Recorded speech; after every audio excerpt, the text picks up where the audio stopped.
Hello, everyone. I am Bill Schenkelberg, Senior State and Local Tax Consultant with Husch Blackwell. Before we begin, I would like to cover a few housekeeping items. At the bottom of your audience console, there are multiple application icons for your use during the program today. If you have any questions during the webcast, please submit via the question box.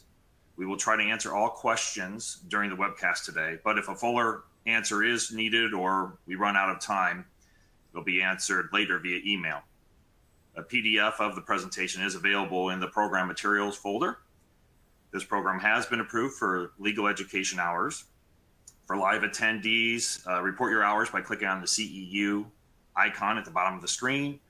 A certificate of attendance, including course numbers, will be emailed to you tomorrow, along with a recording of the webcast for watching and sharing. Toward the end of the program, be sure to complete our short survey. We use your feedback to plan future programs that are applicable to your business needs. That is all for the housekeeping items, and let's get started with our program.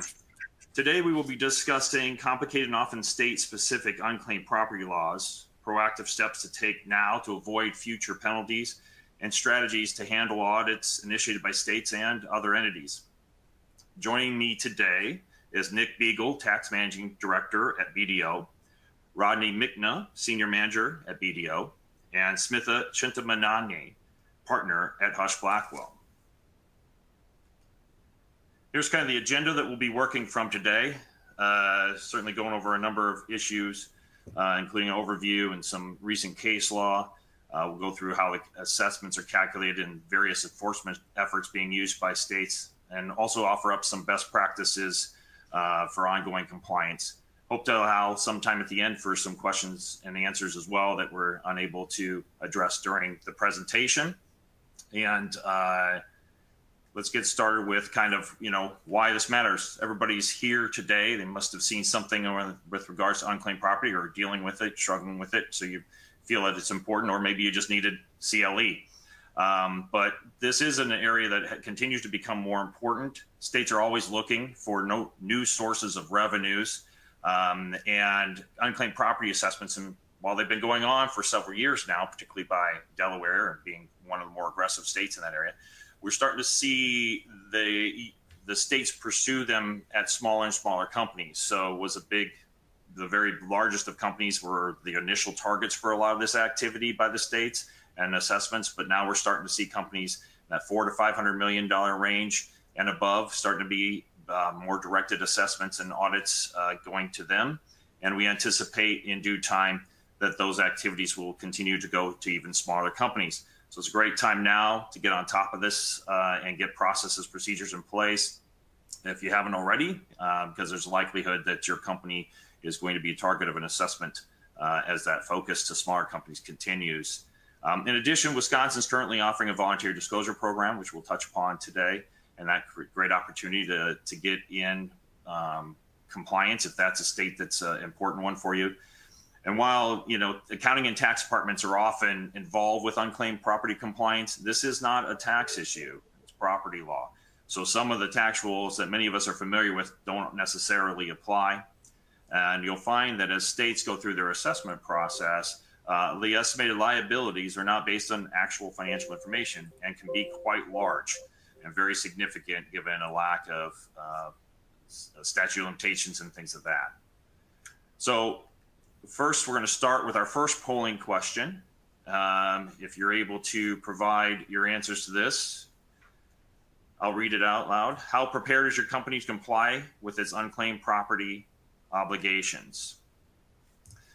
You've had processes and policies in place and been filing for years. Recently developed processes and policies and intend to begin filing in the near future, or I understand the issue but have largely ignored it. I have no idea what you're talking about. I just need CP or CLE. If you're able to submit your answers.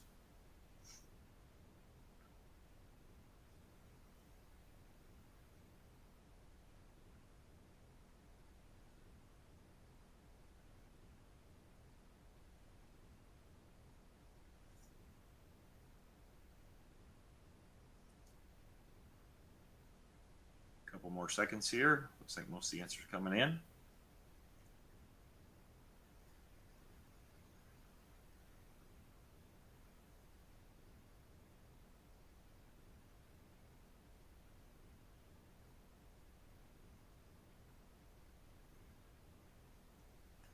right. I think I've got most of them in. So looks like kind of to be expected. Number of people are here to learn more about it and see it as an opportunity because the issues are there. Good to see that some people are looking to start doing this in the near future. And for those of you who have no idea what we're talking about, just want CLE, you're still welcome here as well. And hopefully you'll gain something from this presentation.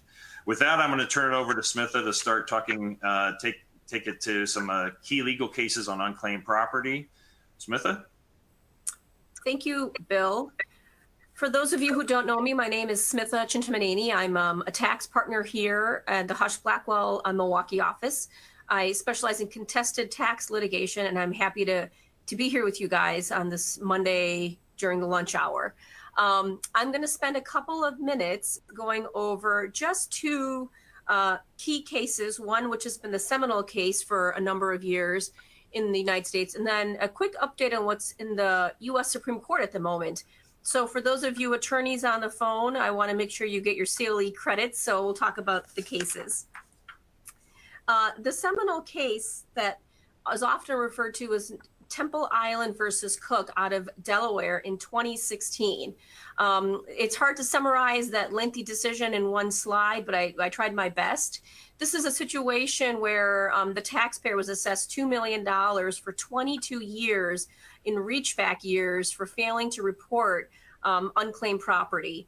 Now, Temple Island got out of it at the circuit court level on the grounds that the court held that the state had failed to give Temple Island proper notice that it needed to retain its unclaimed property records for audit purposes for a period of time. That, however, did not stop Delaware from continuing its practices for other taxpayers. Delaware simply amended its unclaimed property statute, issued new regulations, and continued the estimation practices. What was most interesting from the court decision was some of the historical background, which gives this audience a sense of how significant unclaimed property can be to a state budget. Back then, the court found that unclaimed property was Delaware's third largest revenue source, making it a vital element in the state's operating budget. Fast forward to 2019, unclaimed property still remains the third largest budget item.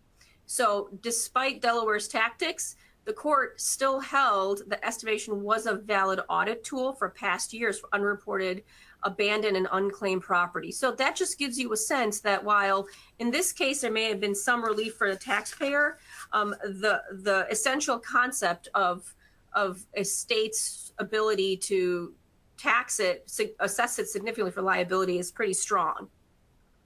Now, going forward, this is the current case that's pending in the United States Supreme Court, Delaware versus Pennsylvania. This is the first unclaimed property case in the Supreme Court since the early 1990s. What's interesting about this case is it's been pending since 2016, and it was so complicated that the U.S. Supreme Court actually appointed a special master to parse through all of this. There's 31 states right now involved in this litigation, which that alone should tell the audience that this is a significant issue that states are starting to pay attention to when you have 30 states fighting over MoneyGram checks, money order checks by MoneyGram in Delaware where they were deposited, and each state is claiming some rights to some portion of those checks, and they should be returned or escheated to those states. So the seminal issue here is whether the Supreme Court could command Pennsylvania and Wisconsin to not assert an AUP claim over those MoneyGram checks, whether checks were, quote, money orders under the law, and whether future sums payable on these abandoned checks go to Delaware or any of the other 30 states. So like I had said earlier at the start of my presentation, while this decision may only impact unclaimed property such as money orders, we believe that this decision, once it does come out, is going to reset or refresh the lay of the land on unclaimed property overall in the United States, which might serve as a guidepost for continued litigation over property during the course of many years to come. So with that, I'm going to turn it over to Rodney at BDO, who's going to get into nuts and bolts of unclaimed property. Thank you. Yep, thank you. So as I said, we're going to go through just a quick unclaimed property overview here. It seems like based on the poll questions that a large portion of you have, are somewhat familiar with unclaimed property, so we're going to kind of go through these fairly quickly. Unclaimed property essentials. So the common types of unclaimed property, basically there's accounts payable, accounts receivable, payroll, and third-party administered accounts are generally the main property types that any company is going to have. Within there, you're looking at either outstanding or voided checks on the payroll or accounts payable side. On the AR side, it's customer overpayments, unidentified remittances, suspense accounts, deposits, refunds or rebates, things of that nature is what you'll be looking for on AR. It's a little bit more complicated than the disbursement side, but it's reviewed as well. And then for TPAs, it's things like flex spending or health savings account, any self-insured type programs that you may have, things of that nature. And then there are gift cards, gift certificates, if you're in an industry that offers those. That is something that you would need to look into as well. But those are the main common types that we see for most companies. Sourcing rules. Sourcing is very simple for unclaimed property. There's basically two rules. If you know the rightful owner's last address, items would be sourced to that address state. If you do not know, or the item would be sourced to state of formation or incorporation of the holder. So very simple, basically just two rules to remember on where to report property if you have amounts that are reportable. Unclaimed property essentials here, we kind of walk through kind of four different things. The main thing to realize is every state, you need to make sure that you're reviewing your state's rules and regulations for any of these items, just because they're all going to be different or vary state by state. So reporting deadline, we break that out into two seasons, the fall and summer, or I guess spring, summer, and fall. So majority of states have a fall filing deadline of either October 31st or November 1st. 40 plus of the states fall into that category. And then the remaining fall within March 1st through June 30th for the spring and summer. Dormancy period, again, varies state by state and by property. So if you're holding something and you're reporting it, just confirm that you're using the right dormancy period. So dormancy period is the amount of time between the issuance of a check or credit that needs to pass before it would be considered reportable to a state. So for most states, AR and AP are 3 to 5 years. And then for payroll, it's 1 to 2 years generally for the majority of states. Due diligence, all states have due diligence requirements where a letter should be sent to the holder in an effort to reunite the property before reporting occurs. Again, each state has thresholds where if it's under $50 or $25, you may not need to send a letter. And then they also have their own guidelines with timing and language for which the letter needs to be sent prior to being reported. And then some states do have exemptions, deferrals, or de minimis type exemptions as well. So again, before reporting property, just make sure that you're looking to whatever state that it's due to and determine if there are any exemptions or deductions that the state offers. This slide just kind of shows you the two breakout between the two compliance periods. The main thing to kind of get across here is that our suggested timeline, you're starting six and a half months prior to the actual reporting deadline in gathering detail and performing all of the processes and procedures that need to be completed before a report even is submitted. So keep that in mind. If you do have a reporting process, you're likely going to need to start 6 months in advance before property is reported to get through all the procedures that are required.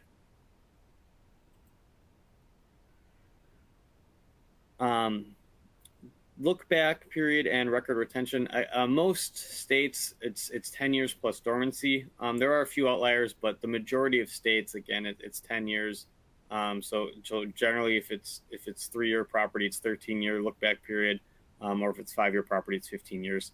There are a few outliers, but that's kind of the common look back and record retention requirement for that. Next few slides, we're going to walk through penalty and interest. I think the main thing to capture from these is all states have some sort of penalty and interest provisions.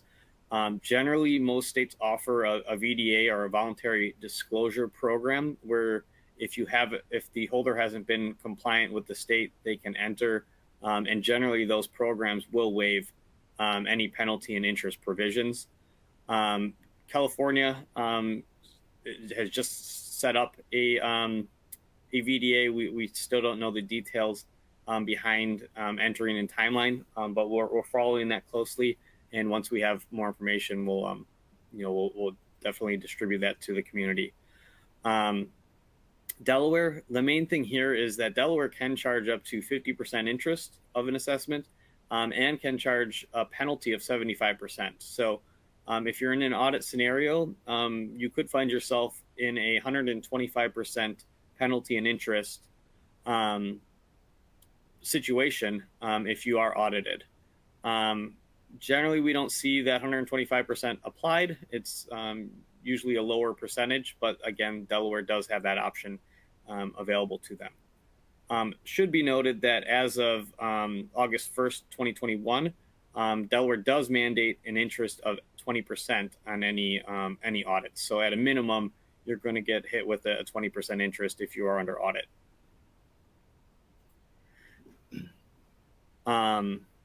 Again, Wisconsin, same thing. There's penalty and interest provisions. Notice that the administrator may waive. Wisconsin does have a current VDA program that will go in a little bit more detail later on the slides, and that penalty provisions generally the willfully failed to report type penalties will not be applied unless you've received notification first. And do not respond to notification. So if you are receiving any correspondences from the states, be sure that you're taking those seriously and respond appropriately to whatever kind of notice you're receiving from those states. Unclaimed property, this is just kind of a slide that walks through common drivers. The main thing that drives unclaimed property is change. So again, your look back periods are very long, so 13 to 15 years in most cases. So any type of change where you're going to be losing historical information or knowledge, you're generally going to have a tougher time to either produce records or defend those records in any sort of review. So any type of merger and acquisition activity, if you're changing banking relationships, if you're changing ERP systems, if you're losing personnel, all of that could affect your ability to either produce records for back to 15 years or defend them if you lose the supporting documentation behind specific practices. Obviously, if you don't have written policies and procedures for unclaimed property, that's going to drive up risk just because you don't have any policies around it. And then if your record retention policy does not adhere to the audit look-back periods, so if you have a 7-year record retention policy, just note that, again, most states are going back 13 to 15 years. So you may not be able to defend for the older periods because you're only keeping records for 7 years versus the 13-year look-back period that you may be subject to.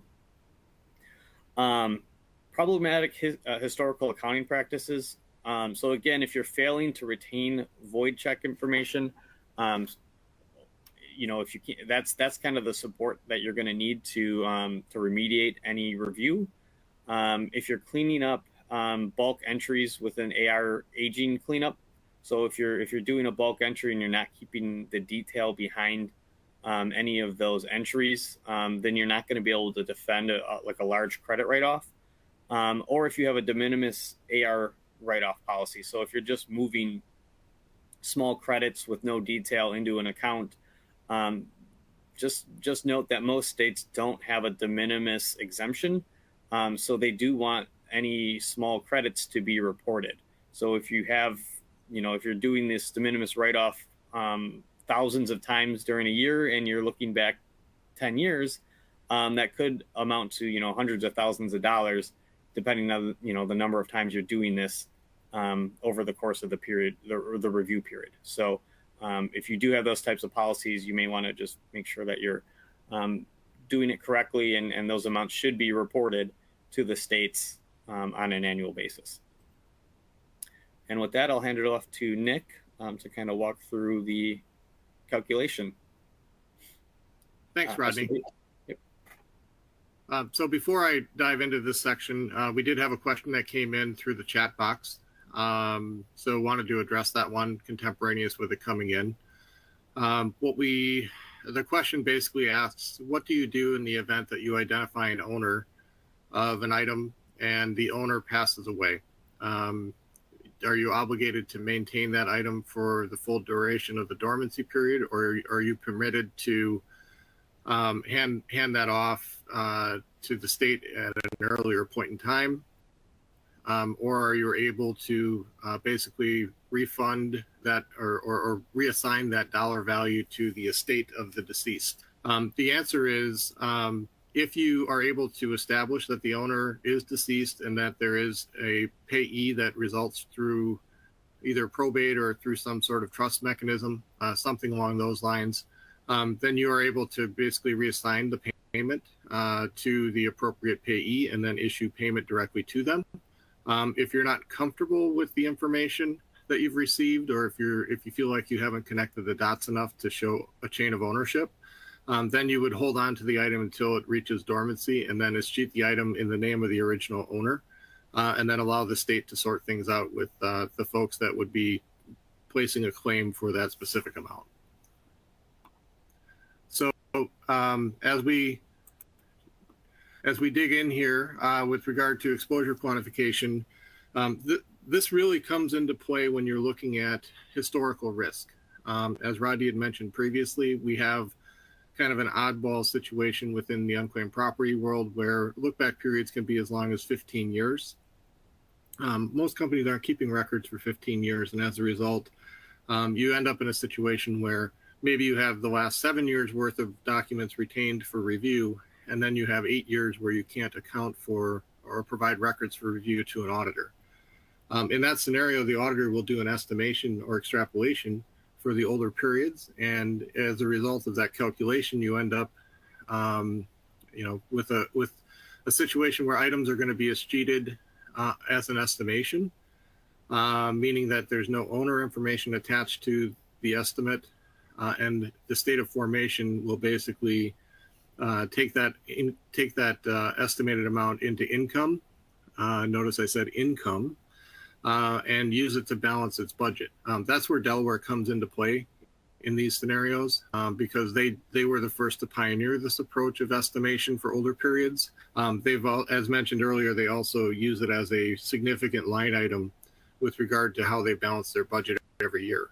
They collect on average between 300 and 500 million in annual revenue from the unclaimed property audits that they conduct every year, and have done so for the past 20 to 25 years.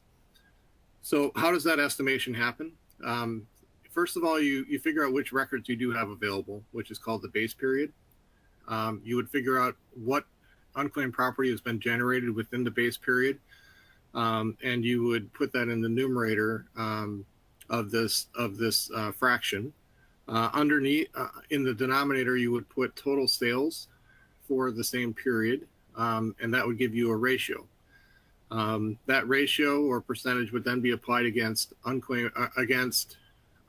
annual revenues for the older periods going back in time, to estimate the liability or potential unclaimed property that should have been generated in those earlier periods, but couldn't be determined because records were not available. So what does that look like when you see it in a numerical form? It looks like this. This is an actual example of one of our clients where we had an accounts payable property type. During the course of the review, we had records available for 2012 through 2016. The look back period went back to 2002. By reviewing those 5 years worth of records, we identified 1.4 million of unclaimed property related to accounts payable during that period. And then only 42,000 of that actually had address information sourcing it to Delaware. Logic would tell you that if you're doing a review for Delaware purposes, basically take $42,000 and divide it by annual revenue. Instead, what Delaware does is they say, no, we want 1.4 million divided by annual revenue. And then that gives us a higher percentage of extrapolation, the 0.04%. Multiply that by annual revenue for 2011 revenue by itself, and you end up with $225,000 of unclaimed property being sourced to Delaware on estimation for that first review period, subject to extrapolation. Net, this holder ended up paying $42,000 worth of Delaware address property for 5 years subject to review, and then an additional $2+ million on estimation. Couple things about that $2+ million. Number one, it goes in again as an estimate, so nobody can lay claim to it, and it never gets refunded. Secondarily, Delaware is the only state as the state of formation for this legal entity that's able to do this process. And as a result, because most companies or a majority of the companies in the U.S. incorporate or form in Delaware, Delaware really likes this process for purposes of generating revenue and doing the classic money grab from corporate America to fill its budget gaps. So with that, I'm going to move forward and we'll talk a little bit about some recent and unclaimed property enforcement efforts, and I'll turn it back over to Rodney to take the first part of this. Sure. So the first part, we have a kind of a listing of the different audit reviews or notices that are sent. I know I mentioned earlier in the presentation that if you do receive any sort of notification, make sure you're taking it seriously and respond appropriately. So these are the 5 main ones we've been seeing recently in the past year. So the first one, audit notice. Obviously, that's just you getting notified that you are under audit. And likely that a third-party auditor is going to be doing the review on behalf of the state. One thing to note is that most of the third-party reviewers are contracted with like 30 to 40 states. So a lot of times when you receive that first notice, you can likely expect that you're going to receive notices from multiple other states letting you know that they're joining that audit, and that same auditor is going to be doing the review. So a lot of times you receive one, and then we'll have clients that will receive 20 to 30 separate notices within the next 2 to 4 weeks after receiving that initial one. Not much you can do, just because a lot of times the auditor has already kind of gone through in the background and distributed the to the different states the notice that, hey, we're going to be auditing this. But one thing that we do typically try to do is get an NDA in place as soon as possible after receiving the first one to limit any of the additional correspondence with any states that haven't joined that audit at that point in time. These generally the audits take 3 to 7 years on average, and there are interest and penalties that do apply at the end of the audit. Next thing is compliance review. This one we've been seeing, Delaware, California, Florida. Basically, it's just you if a holder has been filing, but it doesn't seem like they're filing enough, or maybe they're only filing one property type. Generally, the states will shoot this out and say, hey, can you give us kind of a brief overview of your policies and procedures? What are you reviewing? And then, kind of just a general look at your filing history. If you're comfortable with your filing history, obviously, respond correctly. and you shouldn't have any issues. Obviously, if you're missing property types during your review, you may want to consider doing some sort of VDA if you think there's going to be exposure in that state, if you've missed property types as part of your compliance process. State questionnaires, these kind of lead into VDAs or like a self-review generally. We've seen New York send them, Texas, Pennsylvania. Basically, it's kind of a notice to say, hey, we know you're here. You should probably be doing some sort of reporting. Maybe take a look and make sure that you're doing a compliance appropriately on the annual basis. Again, if you receive one of these, it's generally maybe you should enter the VDA if you've never reported, or at least take a look into your exposure to kind of come up with a game plan as how you're going to appropriately respond to that questionnaire. VDA notice, this is one like Delaware is required to send a 90-day letter. Obviously, if you have exposure in a state, you likely want to join the VDA if you receive one of these. Otherwise, if you don't respond within the given timeline, you're likely going to be kicked over to the audit, and then you're going to be receiving an audit notice shortly after that timeline expires.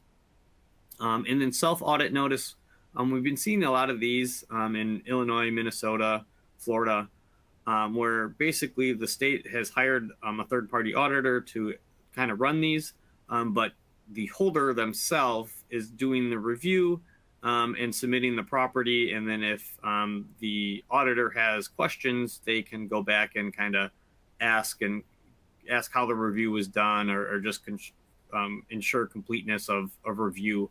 But for the most part, it's similar to VDA because the holder is managing the process, and then you're just answering any follow-up questions after submission of that review has been completed. So this is just a listing of the major third-party auditors. Calmar is kind of the largest one out there. Seen a lot of activity from Specialty Audit Services and Kroll lately. And then there's a few others that have, that audit on behalf of the states. Here we're just talking about unclaimed property. The big news there is they've updated their statutes to allow for a penalty and interest waiver provision, which allowed Wisconsin to initiate a VDA program that runs through February 28th of 2023. So if you haven't been filing in Wisconsin, now's a good time to go in and potentially do a voluntary disclosure with the state to get caught up and get penalty and interest waived. The other main thing here is that they did enact business-to-business exemptions for both accounts payable and accounts receivable. So if you are a business that has customers and vendors that are mainly other businesses, those two property types you shouldn't have to worry much about, just because there is a complete exemption for Wisconsin purposes at this time. So they really are just targeting, compliance for companies that deal with individuals on a high basis. Again, here's just some benefits of the VDA. No penalty and interest. You have 6 months to complete it with the potential extension of 30 days. You do get a waiver from future audit. So the VDA is a pretty good option at this point in time. This one, only additional information, just at this time, the voluntary program is open until February 28th, 2023. So, you do need to make sure, if you do want to sign up, to make sure you're signing up before that February deadline. And then obviously to be eligible, you can't have been subject to audit at this point in time. You don't have an open balance due, and you have unclaimed property to report for any of the current 5 years of reporting. Let's see here. Basically, again, your if you do enter, you have 60 days to complete, and then you must be reported. You must be annual compliant for the next 4 reporting years. So basically, you would review the 5 previous years, and then you'll need to make sure that you're doing an annual compliance for the next 4 after you've completed the program. So some of the factors, again, if you're in Wisconsin and you have a large customer base that are individuals, you'd likely want to join, and also that there's a penalty waiver of the 15% penalty. So, and then also just making sure that timing and resources are available, because you're only going to get 60 days to complete the program. So if you are, you should be reviewing, we're suggesting holders to be reviewing the records now, completing some of the work, and then entering the program closer to February. So obviously you're not cutting into your 60 days doing the review. So you should be completing the review now if you're considering entering, and then enter the program. And then basically, you should be close to being done prior to entering, close to done reviewing your property at that point in time. And here's our next poll question. Which of the following could potentially create an unclaimed property issue? Merger and acquisition, ERP changes, a change in banking relationship, or all of the above? So we'll give everybody a minute.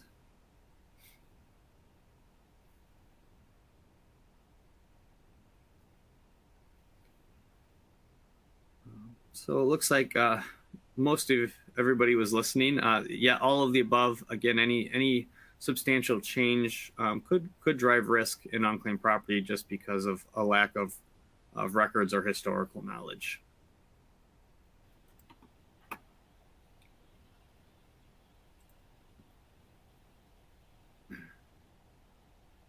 All right, and with that, I'll hand it off to Nick. Thanks, Rodney. So we've got a couple of salient points here related to a couple of more states regarding enforcement. First of all, on the Delaware front, about in 2016, Delaware created this opportunity to enter into a separate program offered by the Secretary of State's office, as opposed to the VDA program that was previously offered by the Department of Finance. In Delaware, the Department of Finance conducts the audits, and at the time, and prior to 2016, we're also conducting the VDAs. So there was a perceived conflict of interest within the Department of Finance. As a result, they created a separate VDA program through the Secretary of State. Along with that, they created an obligation for the Secretary, or for the Department of Finance to send a 90-day letter, basically giving a holder 90 days from the issuance date of the letter to enter the voluntary disclosure program offered by the Secretary of State's office. That gave a lot of holders a sense of security, knowing that they would have a warning shot across the bow before they were forced to enter the VDA program. What actually happened, though, is in recent legislation enacted at the end of June 2022, is they created a workaround for the Department of Finance. And basically how it works is if the Department of Finance issues a verified report or a compliance review notification letter as part of its annual report review process, if the responses coming back from the holder for those data requests are insufficient, or if they're deemed incomplete, or if there's no response coming back, then the state can go ahead and basically refer that holder for audit without sending the 90-day letter. So we haven't seen it happen yet, but the capacity or the ability to do that is built into the new statutes.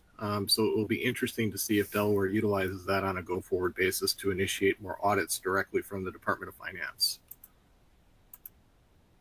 On the California side, what we have is California basically working between the Department of Unclaimed Property and the Franchise Tax Board to gather information on the holder community. This is one of the first times we've seen this type of coordinated effort to gather information.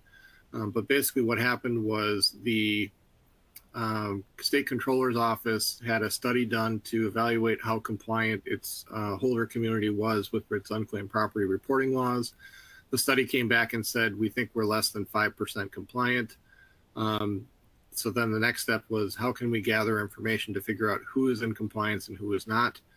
They started by working with the franchise tax board for the returns that are out there for 2021 taxes. They've asked 3 questions. Has this business entity previously filed an unclaimed property report? If yes, when was the last report filed and how much was remitted? So you can see that they're starting to gather information about, number one, have you filed a report? If so, how much? They already know how large your company is. So what they can do is run a lot of diagnostics behind the scenes to determine whether or not they feel like that particular company filing the franchise tax report is actually in compliance or partial compliance with unclaimed property rules and regulations. What does it mean? It basically means that the holder community is kind of, I guess, put on notice that California will be upping the ante with respect to its enforcement efforts. Along with those developments, we just saw enactment of a voluntary disclosure program that was passed within the last 30 days. And that's the first time that California has offered a voluntary disclosure program for unclaimed property. Instead, what they were doing was historically imposing 12% interest per year for delinquently reported items, and they were very aggressive in assessing that interest charge. What we're hearing is that if you do participate in the VDA program, there would be a waiver, or a substantial waiver or full waiver of interest, no penalties, and it would result in you being taken off of the audit list, meaning that if California shared their audit list with anybody else or had a third-party audit firm conducting an audit, you would not be on those lists. This would be done in a confidential form. So there's a lot at stake for holders, especially for those that have been holding off on filing in California in the past because of the interest that could have been imposed. So we're monitoring that, and as soon as we find out more about how the program will work, we will roll that out to the holder community. With that, I'm going to turn it back over to Rodney to talk about risk mitigation strategies and how holders can try to mitigate some of the risks that we've been talking about. Sure. So how does one mitigate risk? So again, I think we've kind of covered this a lot throughout the presentation. Obviously, if a state has a voluntary disclosure program out there and you think as a holder that you are at risk within that state, we would recommend entering a VDA program to get a penalty and interest waived, and complete the review of the 13 or 15 year look back period that state has. If you are maybe not formed or directly located in a state, but you're holding some items, the other way to mitigate risk is to start filing on an annual compliance. Maybe file those older records that you have. Maybe you get charged penalty and interest, but at least you're filing, and then on an ongoing basis, continue to file annually as required by the state. So the one thing in here that we do have feasibility studies. So if you don't know, if you are located or formed in a state and you don't know your risk, we do recommend doing some sort of review, just maybe a high level 2-year review of relevant companies within your business to get a high-low estimated exposure due to the different states related to unclaimed property. So that's this process here. But basically, the idea would be that if you don't know what your exposure is, you'd be identifying entities that are relevant for review, identify property types, perform just a high-level analysis, maybe make some assumptions in remediation availability, and then coming up with a high-low estimated exposure for the different states that are relevant for your organization. And then from there, you would determine, you can make a more informed decision on whether a VDA makes sense or maybe annual ongoing compliance. So this just gives you an idea of what a VDA would look like. So step one in almost all cases is filing a VDA. Step two is scoping within your entities or organization, determining relevant entities that need to be reviewed for the specific state that you're entering, the specific property types that need to be reviewed, and things of that nature. Once you have that, then you're actually gathering the detail behind the AP, AR, payroll records. Then you're analyzing any open properties and doing remediation support efforts. Once you have that all done, you would exposure quantification. So any modeling for years you don't have records available for that's required, and then gathering, whatever's due to specific states. And then at that point, you would be settling with whatever state that you've entered the VDAs with. Policies and procedures. Again, if you don't have policies and procedures around the different property types, we would recommend you to come up with policies and procedures. The main goal of these is to basically remediate basically you would resolve any issue prior to it becoming dormant. So you would, the goal is not to have reportable property at the end of dormancy. It would be, you'd be resolving the issues prior to them any property becoming escheatable. Compliance process, again, this kind of just walks you through our process. Recommended that you would start this process 6 to 7 months prior to reports being due, but it's basically gathering the detail of reported transactions, identifying any exemptions or deductions available within the states that you're reporting to, sending due diligence notification letters as guided by the state, reconciling any responses, and then doing your reports. This just kind of lays out the timeline for those different steps by the fall and spring compliance. And then our next poll, what is the deadline for enrolling in Wisconsin's Unclaimed Property Voluntary Disclosure Program?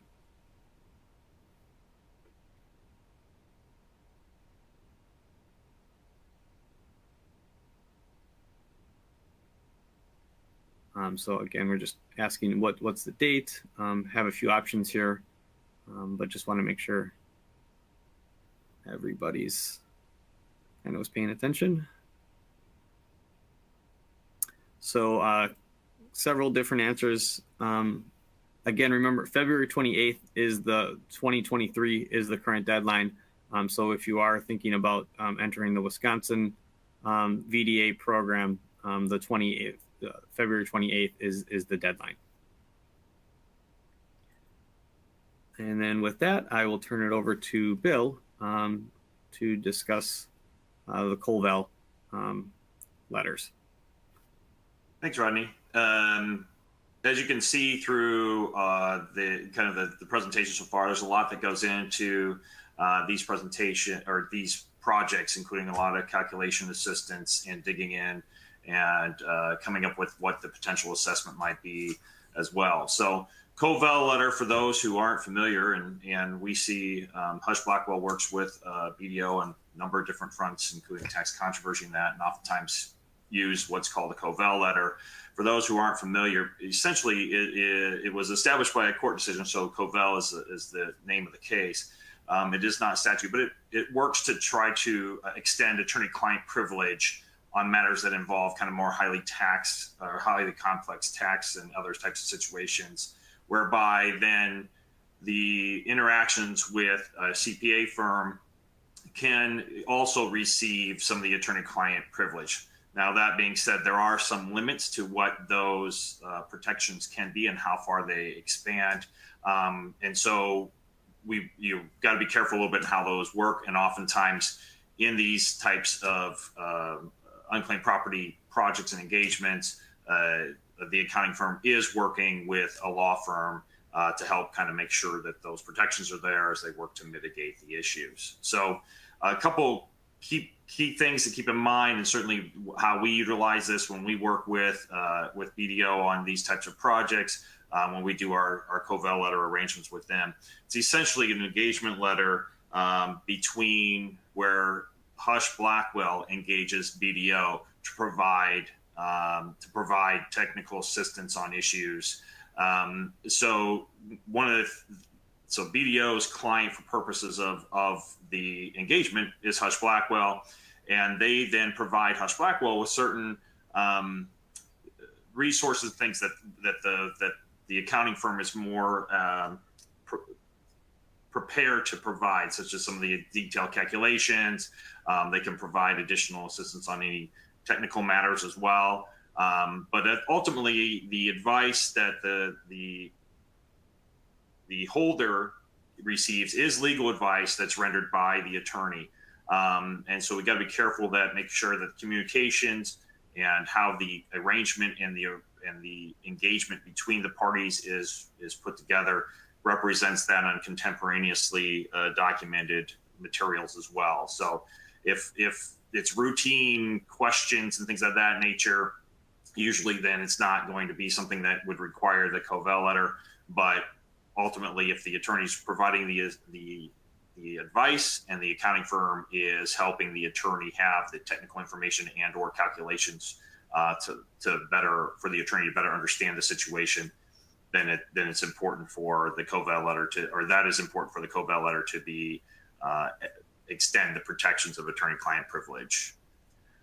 Some best practices, and kind of briefly said this. So the best practices we have is, first, correspondence. The accounting firm should address the correspondence to the attorney. Engagement letter, for example, should define the client as being the attorney. So in that case,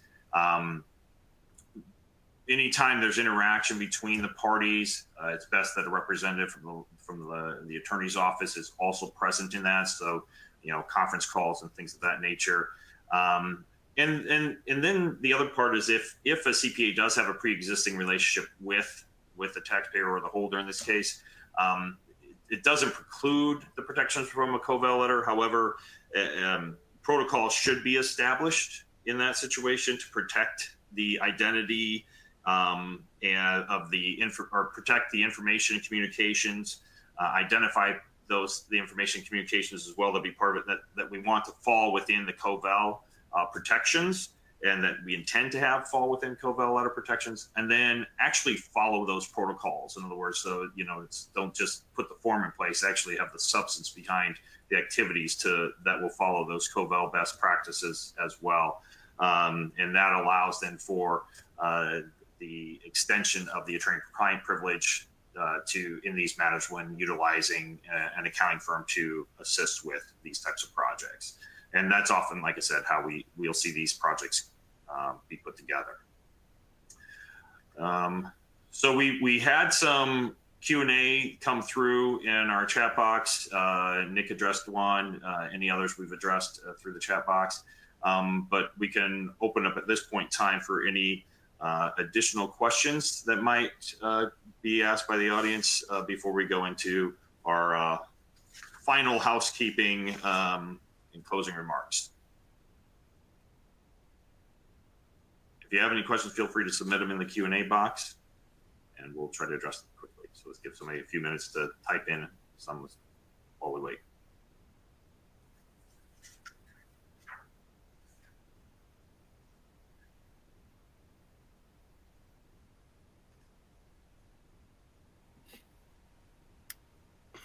Okay, so we do have one. Is there a nexus requirement for reporting? That's a great question because as we had talked about previously, this is based in property law and not in tax law. So the concept of nexus that you might be familiar with from a tax perspective is not applicable here. So what that means is that you could very well be a company that is based in Wisconsin.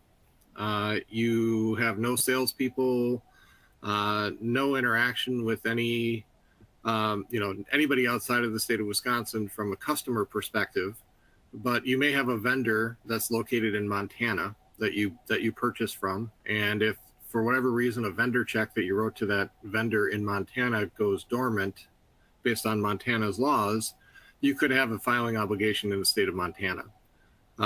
So yes, it is a different beast from that perspective, because it's really driven by the last known address of the owner of the property, as opposed to anything that the company is doing to establish a physical connection with a particular state that would require escheatment.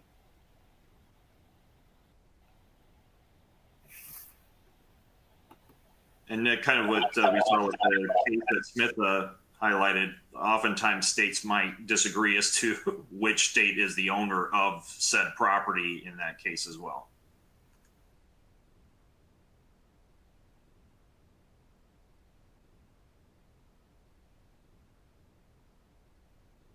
Any other questions? Give you another minute here just to make sure nothing else comes up. We did, and we tried to get through quite a bit of material in an hour, and know that there were a few slides that were skipped over pretty quickly, but the intent was knowing that the entire presentation was going to be made available to the audience, hopefully as somewhat of a reference material for any follow-up questions that you might have, as well as you later reflect upon the presentation.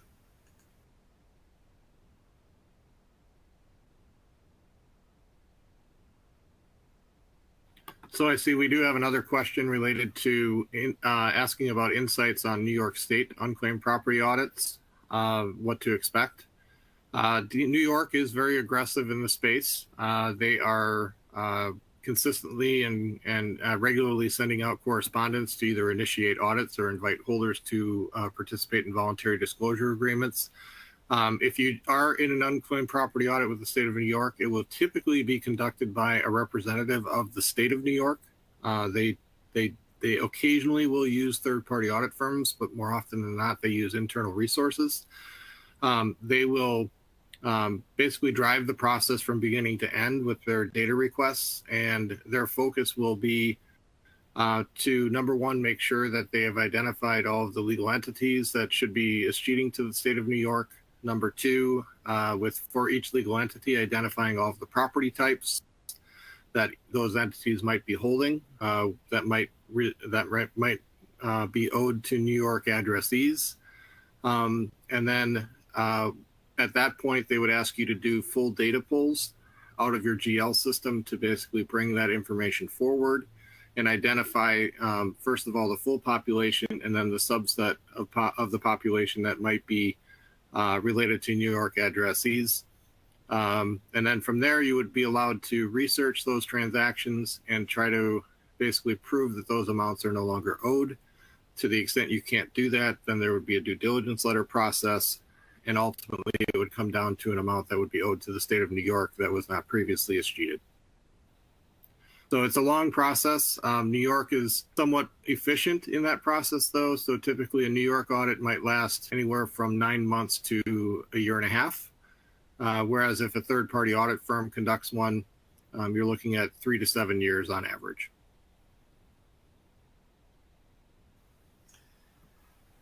All right. Thanks. That looks to be the questions that we had. We can maybe end here about 30 seconds. Let me read the final housekeeping reminders here. Any other questions also, our contact information for all the presenters will be provided in the audience copy of the presentation that you have. So should be able to reach out to any of us with any future questions. Thank you for joining us today. We hope that the information was helpful to you and your organization. As a reminder, 3 points. First, this program has been approved for legal education hours. So to report your hours, click on the CEU icon at the bottom of the screen. A certificate of attendance, including course numbers, will be emailed to you tomorrow, along with a recording of the webcast for watching and sharing. And item number 3, be sure to complete our short survey. We use your feedback to plan future programs that are applicable to your business needs. Appreciate everyone's attendance today. This concludes our webinar, and thank you very much.